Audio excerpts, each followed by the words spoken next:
Welcome back. Today we're going to be talking about 5 tips or basically secrets about speaking, about the speaking world, and why I am such a huge fan of using speaking as your best form of visibility. Let's get on to the show. You're listening to Be in Demand, the podcast for honest advice, inspiring stories, and ideas for growing your business by leveraging the expert that you are. I'm your host, Laurie-Ann, business mentor, and I'm also a reformed painfully shy girl, red wine lover, and exercise enthusiast. Join me as I share how being positioned as the expert in your industry, even if it's a busy one, will help you stand out and be the one in demand to hire and work with. So welcome back for another episode. I really want to dive deep into pulling back this curtain and showing you what's possible. And these tips or secrets, if you will, really are coming from my work with my private clients and my students inside In Demand Signature Speech. And these are comments from them that they were like, oh my God, I just never knew this. So that's why I wanted to share this with you, because it's one thing that this is my passion. This is why I am using this platform, podcast being one of my mini stages, to share this information with more people, because the online world is very, very busy. There is so much that is just trying to grab our attention. Like, look at me over here and look at me over here and read this and read this. Whereas speaking, whether it's virtually speaking or in person speaking, or you find something like this mini stage that I have, that you have people's attention. People are watching you. People are listening to you. All eyes are on you. And that's part of the reason why I am such a big fan of this. Also because very early on in my entrepreneurial journey, this was how I got clients. And it was purely by mistake. But when I really think about it, when I went into professional speaking was how I got more clients. Yep, I was getting paid to be, like the speaker at the meeting, at the conference, at the event, at this company event. But it was also how people from the audience came up to me afterwards. They would follow me. They would ask about, how do I become like a private client? What's it like to become a private client with you? So it positions you as an expert. So I want to share with you these five secrets about speaking. The first one, and you've probably heard me say this before, you are never, ever speaking for free. Never speaking for free. And this is sort of one of my beliefs, because will you get a check at the end of every time you speak? No, but that's not what I mean. There is always an exchange of value. So what do I mean by this? You might get a list of the attendees who are there. You might be able to promote your event that's coming up, be able to promote yourself, be able to sell things in the back of the room. To maybe whoever is hiring you to speak will actually do like an email blast, put you on their website. They're letting people know how to find you. So there's a never speaking for free. There's just this exchange of value.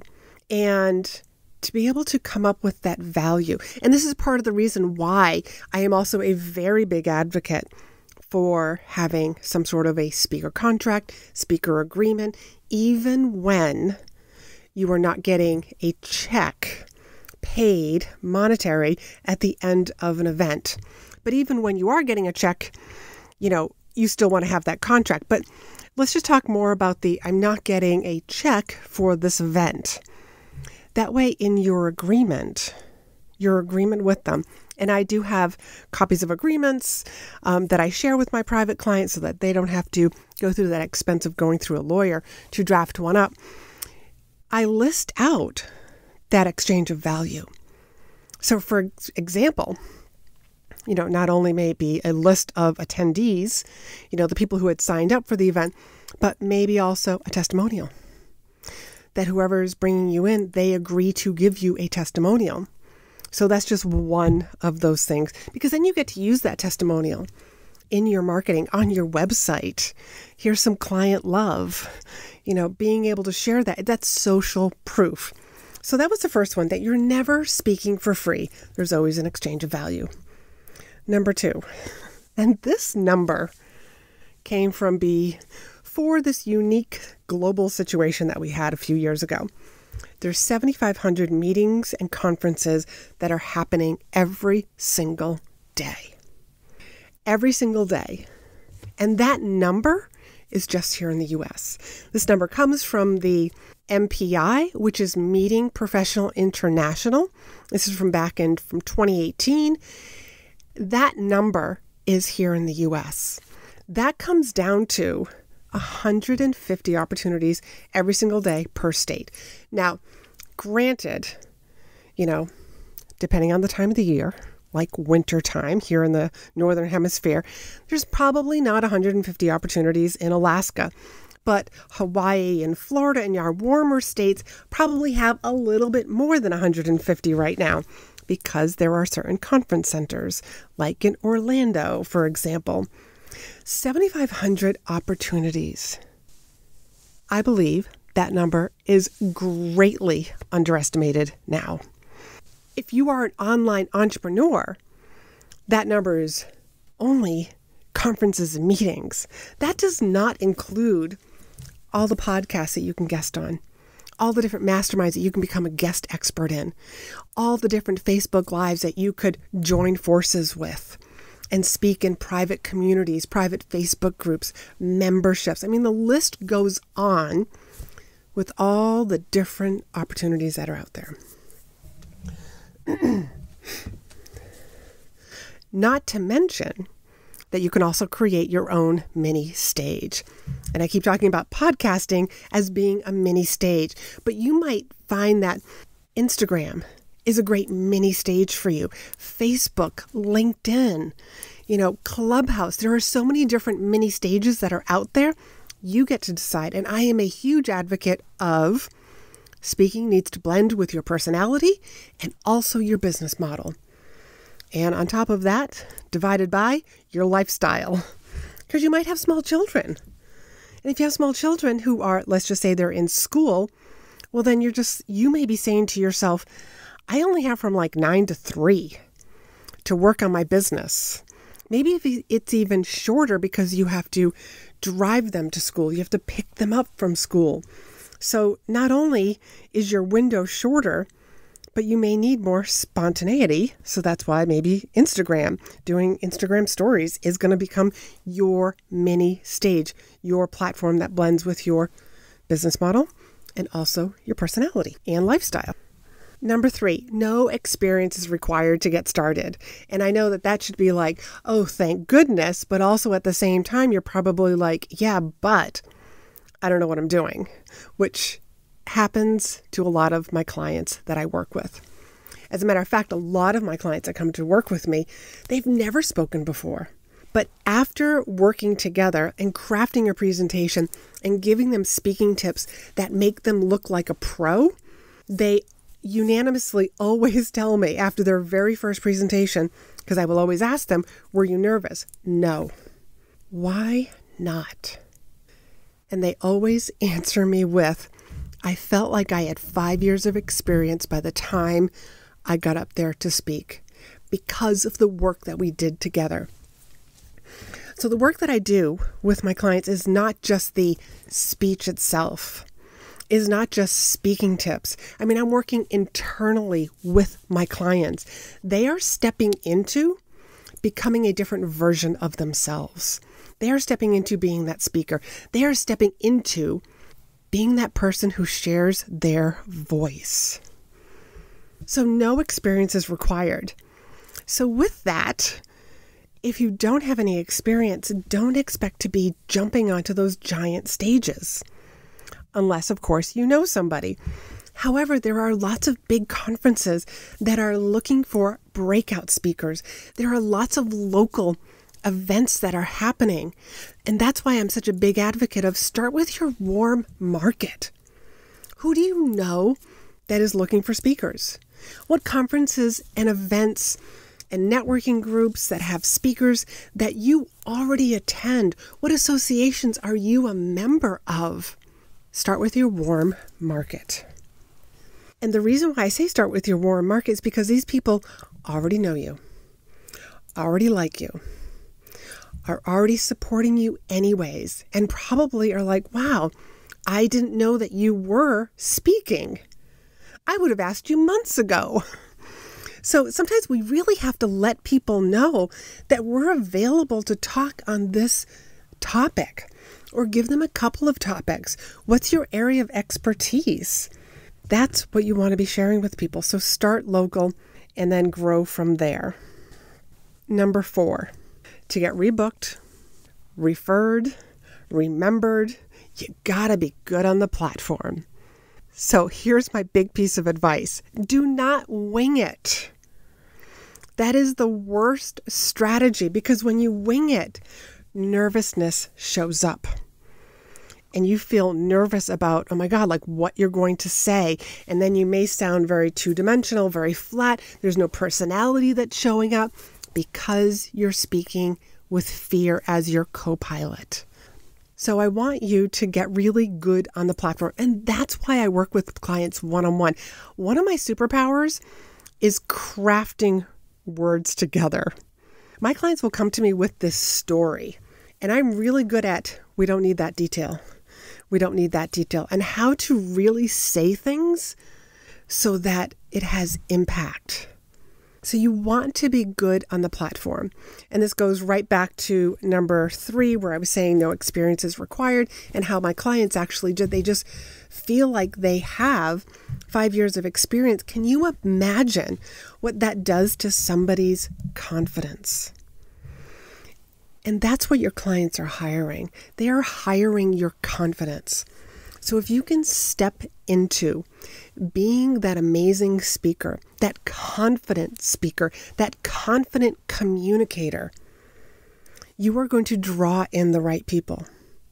You're going to have fun when you're up there on stage, whether that's an in-person stage or a virtual stage or like a podcast. Just have fun. And people will be drawn to you. The right people are going to be drawn to you. And that sort of energy is what gets people raving about you, remembering you, and referring you. I always say that the 3 C's lead to the 3 R's. Your speech should have the 3 C's, which is compelling, captivating, and most importantly, converting. And when you do that really well, you get the 3 R's, which is you get your audience raving about you, remembering you, and referring you. Referring you to other clients, referring you to other people who are looking for speakers. That's what we want. And the 5th one is respect. And this one you might already be questioning. Respect? What do you mean respect? Remember, these are secrets about the speaking world. You want to have respect for your meeting planner. Respect for whoever is booking you. Respect for your audience. Respect that everybody, the meeting planner to the audience, has set aside time to be there to listen to you. You who are listening to this podcast right now, I respect you and your time. That's why I try to give you the most information, and I don't deliver a lot of fluff. I want to make sure that you get really good information because I know that your time is valuable. If somebody's paying a ticket to attend a conference, again, virtually or online, to be respectful of that as well. And so what does that mean? Ways to be respectful is to stay in communication with your meeting planner. When they reach out to you, that you respond rather quickly. If you tell the audience that you're going to have something ready for them in a couple of days, you actually have that for them in a couple of days. You don't go over time. Hear me on that one. If your allotted time is an hour, don't go an hour and 5 minutes. That 5 minutes is what people will remember, because you don't know where people have to go. I have seen speakers actually ask towards the end of their presentation, how much time do I have? And I've heard people say, like, you have 3 minutes, and they went 10. Because they were more focused on making sure that they finished their presentation than they were in respecting the audience. So always respect the audience, respect the meeting planner. You might be speaking right before lunch. This happened to me once. I was a keynote speaker, and then I offered to do a breakout session. And in the breakout session, I essentially did coaching. It was a great Q&A session. I lost complete track of time until somebody kind of came in to the room. But also, I'm like feeding off of the energy of the audience. And not once did I see anybody like looking at their watch. Everybody was so into what we were talking about and the exercises that we were doing. And I saw one of the organizers of the conference come in, and she just wanted to know, she's like, I stopped and I wanted to acknowledge her. She was like, I just want to know like how much longer you're going to be because lunch is being served. And I deeply apologized to the audience and did not finish. Didn't finish. Like, I just said, I'm so sorry. I think I even confessed, like, this is one of my big pet peeves, is that I always end on time so that I can respect you. I said, I will just let you go. I said, enjoy the rest of your conference. But that was me being me. I wasn't so focused on, I have to make sure that I finish saying everything that I have to say. And I have seen speakers do this. And this is one thing that I share with my clients and students is you end on time. You will never be criticized for ending early, but people will remember that you went over time. And if there's another speaker who's speaking after you, you just cut into their time. So as a meeting planner, they just know, great, that's 5 or 10 minutes with this speaker, another 5 or 10 minutes with the next speaker, which is why I teach my clients to know the different segments of their presentation. That way, if a meeting planner comes up to them and says, hey, the speaker before you went 15 minutes over. I need you to end early or end on time so that we can get to lunch, so that we can get to break, so that we can get back on our schedule. And you have to know, as a good speaker, you got to know what's 15 minutes so that you know like what you can just take out. And I'm just using 15 minutes as an example. It could be 10 minutes. It could be 5 minutes. But these are like the 5 secrets. Sure, there's a lot more secrets, but I wanted to keep this particular episode short, sweet, and to the point, and just give you those 5 secrets. So I'll just review what they were. Number 1 was you're never speaking for free. There's always an exchange of value. 2, there's 7,500 meetings and conferences happening today, but that number is grossly underestimated in my opinion. Find your own mini stage and make sure it blends with your personality, your business model, and your lifestyle. Number 3, no experience is required. Start with your warm market. Number 4, to get rebooked, referred, and remembered, be really good on the platform. And if you want to learn more about either working with me, you can go to chatwithla.com and book a call to work with me privately. I still have 1 or 2 slots that are open for this year.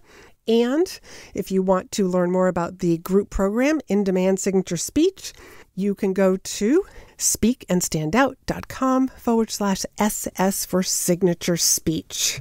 And number 5 is respect. Respect your audience, respect their time, respect their investment.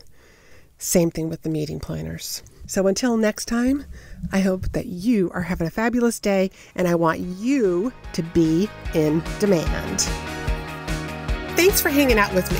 Be sure to hit the subscribe button so you never miss an episode. And join me over in my private Facebook group for more tips, community, and free trainings. You'll find the link in the show notes. You can also help this podcast reach more listeners by leaving a review. And as a thank you, each month I pick one of my reviewers to win a free coaching call with me. So if you haven't done so already, please leave a review and you could be the next winner.